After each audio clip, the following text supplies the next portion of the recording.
દીપકની આજીજી બાદ પોલીસ સક્રિય બની, પરંતુ જેવો તેનો ઇતિહાસ તપાસ્યો તો સામે આવી તેની ક્રાઇમ કુંડળી।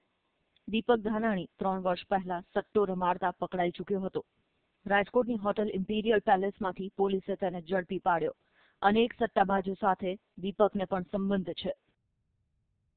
આ વ્યક્તિ એકચ્યુઅલી આશરે 3 વર્ષ પહેલા સટ્ટામાં ઇમ્પિરિયલ પેલેસ હોટલમાં સટ્ટો રમતા પકડાયેલ છે અને જે તે સ્થાનિક પોલીસ સ્ટેશન ખાતે ગુનો પણ દાખલ થયેલ છે। આ દીપક ધાનાણી છે તે ક્રિકેટ સટ્ટા રમવાની ટેવવાળો છે અને રમાડવાની ટેવવાળો છે અને એનો ગુનાહિત ઇતિહાસ ધરાવે છે। દીપક ધાનાણીને અત્યારે પોલીસ શોધી રહી છે। વિડીયો વાયરલ થયા બાદ રાજકોટની માલવીયા નગર પોલીસે પંચવટી વિસ્તારમાં આવેલા દીપકના ઘરે તપાસ પણ કરી। બુકીઓની ધમકીથી ભયભીત દીપકના પરિવારને પોલીસે રક્ષણ પૂરું પાડ્યું છે અને સીસીટીવીમાં કેદ થયેલા ધમકી આપનારા શખ્સો સામે પણ પોલીસે કાર્યવાહી શરૂ કરી છે।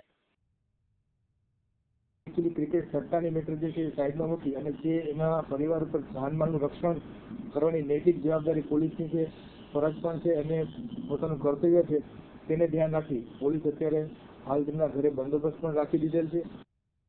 પોલીસ સામે પોતાની પીડાનો વિડીયો તો દીપકે વાયરલ કર્યો, પણ પોલીસે પોતાની ફરજ બખૂબી નિભાવી। હજુ પણ ફરાર દીપકને પોલીસ શોધી રહી છે। દીપકના સામે આવ્યા બાદ જ હવે આ સમગ્ર પ્રકરણ પરથી પડદો હટશે। પરંતુ એક વાત ચોક્કસ છે કે સટ્ટાના ષડયંત્રમાં ખુદ કૌભાંડીઓ પણ ફસાયા વિના નથી રહેતા।